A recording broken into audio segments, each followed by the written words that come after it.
Nous allons maintenant entendre le point de vue de David Lefebvre, qui est directeur adjoint d'UNESA. Alors, pour le coup, UNESA assume clairement une identité patronale. Je vous lis la manière dont elle se présente sur son site. UNESA est une organisation patronale qui fédère près de 300 structures, travaillant dans tous les domaines du secteur des soins et de santé, et répartie sur l'entièreté du territoire wallon. Voilà, donc je ne sais pas si David a autant d'état d'âme par rapport à la fonction patronale, mais en tout cas, il va nous proposer 3 clés de lecture et à partir de ces 3 clés, nous donner sa vision du futur du secteur associatif. Et il s'interrogera notamment sur l'avenir des petites structures, c'est-à-dire la plupart des services d'accompagnement qui sont dans la salle. Voilà, David, 15 minutes.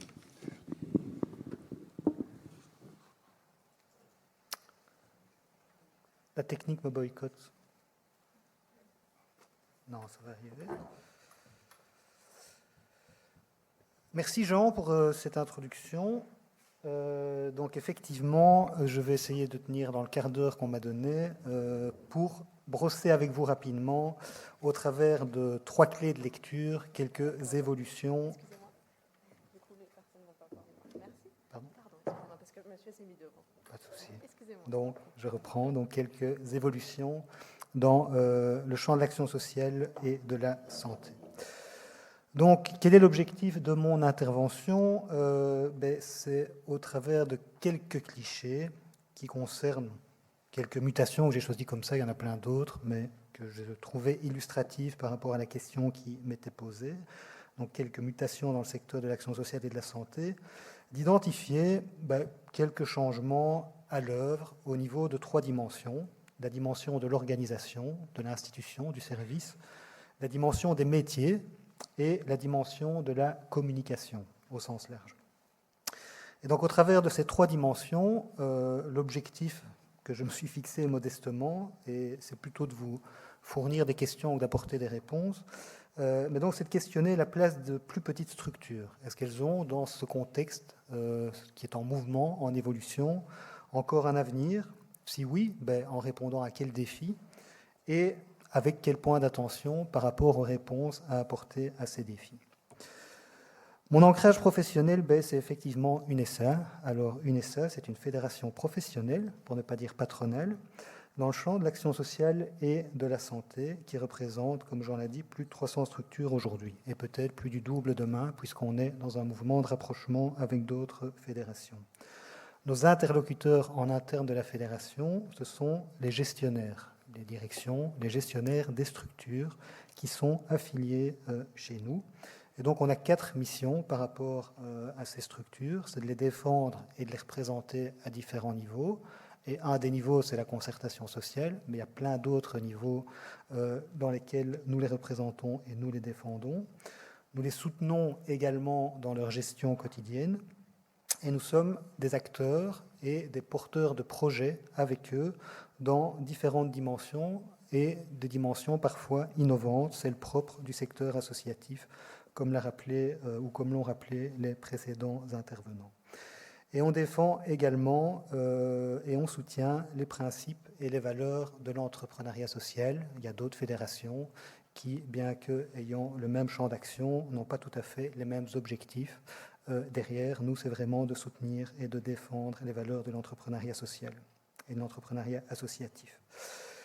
Tout cela, à notre niveau de fédération, on le vit aussi au quotidien dans un environnement qui bouge très vite et qui change très vite. Et donc, qui, pour nous, au niveau de fédération, complexifie une série de choses, mais surtout pour vous, sur le terrain, en tant que gestionnaire, vous met dans un environnement, un cadre qui est de plus en plus complexe et incertain. 2 constats avant de parler des 3 dimensions que j'ai évoquées avant, pour fixer un peu un point de départ et un contexte. C'est la 6e réforme de l'État qu'on a tous eu à supporter, à traduire à partir de 2014, qui a pour moi deux enjeux concrets sur le terrain, ou qui pose 2 questions fondamentales, c'est celle de la temporalité et celle de la complexité. Les deux vont ensemble, c'est de plus en plus complexe d'identifier qui fait quoi, à qui on doit aller frapper ou à quelle porte on doit aller frapper pour telle et telle chose, et qui complexifie aussi au niveau temporalité, parce que ça place les actions, les processus dans des chaînes de plus en plus complexes et donc qui prennent de plus en plus de temps. Donc, 6e réforme de l'État, je pense que c'est un élément, peut-être qu'on mesure en étant un peu loin, en se disant ça ne m'implique pas ou ça ne me touche pas, mais je pense que d'une manière ou d'une autre, ça touche tout le monde au niveau du secteur associatif en particulier. Et les contraintes budgétaires, on est dans un contexte où les moyens, qu'ils soient publics ou autres, se font de plus en plus rares pour une série de choix de société ou de politiques prioritaires. Et donc, en tant que gestionnaire sur le terrain, eh bien, on doit parfois faire preuve d'audace, d'inventivité, et c'est bien ressorti, je pense, dans la présentation dynamique et très claire qui était faite par interaction dans l'entame de cette journée. Donc, cet aspect audace à inventivité. Donc, 3 clés de lecture, en ayant maintenant, ou après avoir reposé ces 2 jalons en termes de fondement, l'axe de l'organisation. Mais par rapport aux organisations, à nos structures, à nos institutions, je vais pointer 2 choses, 2-3 choses. Il y en a beaucoup d'autres, mais de plus en plus, on nous demande de travailler en réseau, de me mettre en réseau et de faire réseau, mais de m'articuler aussi avec plusieurs autres réseaux. Donc c'est le réseau singulier, c'est moi en tant qu'acteur institutionnel qui me connecte à d'autres, et c'est ce réseau auquel j'appartiens qui doit aussi s'interconnecter avec d'autres réseaux, c'est le X à réseau. Dans une manière, et ça ressortait aussi dans la présentation qui était faite d'interaction, mais c'est aussi le leitmotiv du site de la VIC, dans une logique parcours de vie. Donc dans une logique continuum au trajet. Jean évoquait par rapport à hier le fait qu'il fallait sortir des silos. C'est ça que ça veut dire. On n'est plus dans une logique où on saucissonne autour de besoins, on saucissonne les besoins de la personne et on apporte des réponses saucissonnées. Il faut de plus en plus penser le cadre dans une logique de continuum et de trajet. Et par rapport à tout ça, on est aussi sans doute dans un secteur à profit social, qu'on aime ou qu'on n'aime pas le terme, c'était une manière de le nommer pour qu'on comprenne de quoi on parlait, 2.0. Donc sans doute qu'il y a aussi, au travers de l'associatif, de l'entrepreneuriat social, une version 2.0 de la manière d'envisager le travail. Et donc, ces 3 changements amènent pour moi 2 enjeux au niveau de vos structures en tant que gestionnaire. C'est la question des partenariats et des collaborations, qui sont sans doute plus tout à fait les mêmes dans les réponses et les défis que ce qu'elles étaient hier ou avant-hier. Et donc, aujourd'hui et demain, il faut être attentif à la manière dont on construit et nourrit ces collaborations, ces partenariats, dans une logique de dynamique associative. Deuxième axe, l'axe des métiers. Je vais rapidement pointer 3 changements et vous aurez compris que, en tout cas, l'angle d'approche que je prends ici est plus celui des soins de santé, mais je pense que vous pouvez faire le parallèle avec d'autres choses dans le champ de l'action sociale. Il y a un changement fondamental au niveau de ce qu'on appelle l'arrêté royal 78, qui est, si vous voulez, le texte fondateur qui organise un peu toutes les professions de soins, et donc qui dit ce qu'une infirmière peut faire par rapport à un médecin comme acte délégué, etc. Tout ça est en profonde mutation, en profonde réorganisation, et ça questionne, au travers de ces réorganisations, les enjeux de délégation et de responsabilité. Donc, au niveau des métiers, il y a des choses qui sont en train d'évoluer aussi, et qui requestionnent les responsabilités que j'ai en tant qu'acteur, en tant que métier, et comment je me situe par rapport à d'autres collègues ou d'autres métiers desquels je reçois une délégation ou à qui je délègue une série de choses. Donc les frontières aussi au niveau des métiers sont en train de bouger. Et ce qu'on faisait hier dans une logique métier sera sans doute pas tout à fait la même chose demain ou après-demain. Et donc il y a aussi, au travers de ces frontières métiers, des évolutions dont il faut tenir compte. Et ça pose une série d'enjeux en termes de coordination. Comment est-ce qu'on se coordonne entre métiers par rapport à ces questions de délégation de responsabilité? Si on parle de coordination d'une manière ou d'une autre, à un moment donné, si on veut se protéger un minimum, il faut questionner le degré de formalisation ou la contractualisation qu'on va donner à ces modalités de coordination qu'on définit entre nous. Et dans ce cadre-là, quel est le rôle que l'autorité prend? Est-ce qu'elle a un rôle de supervision, un rôle d'animateur, un rôle d'imposition? Enfin, dans toutes ces questions d'évolution métier, il y a aussi un rôle que l'autorité joue, et donc il faut être attentif à ce rôle. Troisième niveau, l'axe de la communication. Toujours en lien avec le champ de la santé, tout ce qui est e-health, la santé numérique, ou l'utilisation d'outils connectés pour gérer sa santé. Et ce que j'appelle le syndrome Wikipédia, que vous pouvez peut-être aussi retrouver dans vos pratiques, qui est que finalement, via Internet et via les nouvelles formes de communication, on a accès à toutes les questions et toutes les réponses, qu'elles soient bonnes ou mauvaises, dans un temps très court. Et donc, on est souvent de plus en plus confronté à ce syndrome Wikipédia avec des gens qui ont déjà des réponses ou imaginé des réponses par rapport à des besoins auxquels ils étaient confrontés. Et donc, il y a un enjeu par rapport à ça, c'est la gestion de toutes ces données. Ça devient un enjeu fondamental, la gestion des données. Et les questions, je l'ai mis, c'est l'acronyme anglais ici, mais RGPD pour le dire en français, le règlement général sur la protection des données qui vient rajouter aussi pour vos services une couche de complexité dans la manière de gérer ces échanges de données. Est-ce qu'au niveau du débit, je ne suis pas trop rapide? Ça va? Ça va vite? Je ralentis. Pas de souci. Il me reste 5 dias, 1 minute. Donc, 3 clés de lecture. Les métiers et la communication, ça renvoie aussi quelque part à un enjeu de secret professionnel, de partage d'informations. Comment est-ce qu'on réinscrit cette question du partage de l'information, du secret professionnel dans ce cadre qui est en évolution?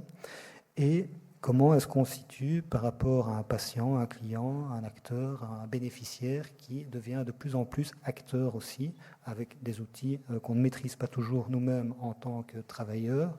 Comment est-ce qu'on fait avec ce patient, ce client qui devient de plus en plus acteur? Et donc votre rôle de gestionnaire au regard de ces évolutions, il devient de plus en plus complexe. Et on vous demande d'être de plus en plus réactif et créatif. Si vous n'êtes pas sur la balle tout de suite, le train n'attend pas. Il faut avoir une vision prospective de plus en plus transversale et hors les murs. C'est le contre-pied d'une logique en silo. C'est de se dire il faut que j'abatte les murs et que je regarde ce qui se passe de manière transversale. Et on nous demande aussi, malheureusement, de dépasser, de faire plus avec moins. Donc comment est-ce qu'on peut dépasser ça en restant, pour reprendre ce que Daniel disait, en lien avec nos finalités et le sens qu'on donne aux actions qu'on veut mener. Par rapport à tout ça, toutes ces questions, ce contexte, ces enjeux, je vous pose la question, est-ce que la mutualisation, ça ne serait pas une manière de solutionner une partie de ces enjeux? Et donc, mutualiser, c'est quoi? C'est regrouper, c'est mettre ensemble. Et on peut mettre ensemble beaucoup de choses. Ce que je propose ici comme clé de lecture, c'est « et si on mettait ensemble les moyens humains et financiers, surtout, peut-être, sans doute même, mais si on mettait ensemble les expertises ?» Parce que la matière qui devient de plus en plus rare dans ce monde de plus en plus complexe, c'est les expertises qui peuvent répondre et avoir une vision claire sur les enjeux et les réponses à apporter. Et donc cette mutualisation, on peut l'envisager au moins à 3 niveaux. Au niveau des services, là c'est une approche horizontale, on mutualise quelque part notre expertise au niveau des métiers, en prévoyant, en créant des temps et des lieux de rencontre par sous-secteur, par métier, qui permettent des échanges de bonnes pratiques, qui permettent de partager une série de choses. On peut avoir une mutualisation à un niveau de pouvoir organisateur, et là on est plus dans une approche verticale alors, où on mutualise au niveau de ressources support, on regroupe, on centralise certaines réponses, certains moyens financiers, certains moyens humains. Et alors, 3e niveau, c'est une mutualisation au niveau des fédérations, ou dans une logique de fédération, où là, je me propose de dire qu'il y a une approche qui permet d'être englobante et qui permet de développer les 2 approches, à la fois horizontale et verticale. Et donc un enjeu fondamental pour moi, vous l'aurez compris, c'est aussi de s'investir dans la vie et le travail d'une fédération. Je parle de celle que je connais le mieux, UNESA. On vit par et avec nos membres, mais surtout pour eux. Donc c'est avec et par, mais pour eux. Et donc en guise de conclusion, et c'est écrit très petit et moi-même j'arrive pas à relire, donc il y a une approche métier ou secteur qui est défendue par des acteurs comme les acteurs que sont l'ASA, qui permet de pouvoir structurer une parole, de l'accompagner de documents ou de réflexions plus scientifiques qui permettent de prendre de la hauteur et de donner du crédit et du sens aux actions que vous menez au quotidien sur le terrain. C'est une dimension importante et qui est à préserver. Il y a l'approche PO, ou regroupement de services, qui permet de dégager des économies d'échelle et de renforcer des compétences et des expertises qui deviennent plus rares, entre guillemets, à l'échelle de petites structures. Dans un monde de plus en plus complexe. J'ai repris 2-3 exemples, le RGPD, le registre UBO, le code des sociétés qui s'impose aux ASBL, enfin voilà, on voit là de plus en plus de complexité. Et puis il y a l'approche plus globale, transsectorielle, qui est portée par des fédérations comme UNESA. Cette approche fédération, c'est profiter de liens et de ponts à faire avec d'autres réalités et d'autres secteurs. C'est avoir une vue globale et cohérente sur les enjeux pour mieux les porter et les défendre. C'est aussi jouer sur le poids et la légitimité du nombre pour pouvoir être mieux entendu. C'est pouvoir peser sur les décisions et être un acteur impliqué dans la construction de demain. Il n'y a pas lieu d'opposer l'une et l'autre. Il n'y a aucun sens à opposer l'une et l'autre. L'approche métier, professionnelle d'une part, et l'approche transsectorielle plus fédérative d'autre part. Mais bien de remettre chacun à sa juste place dans une logique de complémentarité. Donc, c'est ça l'enjeu pour moi fondamental aujourd'hui par rapport à la question qui m'était posée, évidemment, parce qu'il y a plein d'autres enjeux fondamentaux, pour garantir que l'associatif restera demain un pilier incontournable de notre société et de notre économie. Et donc, 30 secondes par rapport à la question de départ. Est-ce que les petites structures ont encore un avenir? Oui, bien sûr, mais pas toutes seules. Est-ce qu'elles sont indispensables? Et en répondant à quels défis elles sont indispensables? Et j'ai pris 3 clés de lecture ici, il y en a d'autres, mais il faut être attentif dans les réponses qui sont données à voir comment on intègre et on se positionne par rapport aux défis qu'il y avait dans les 3 niveaux. Avec quel point d'attention? La mutualisation, l'amélioration des flux, sans doute, l'entrepreneuriat social innovant et créatif, mais et surtout le maintien de la proximité, parce que c'est la raison d'être de nos services, de vos actions, c'est de répondre à des besoins dans une logique de proximité par rapport aux usagers, aux bénéficiaires, aux acteurs que vous rencontrez au quotidien. Voilà, merci pour votre attention et merci aussi pour la traduction en langue des signes.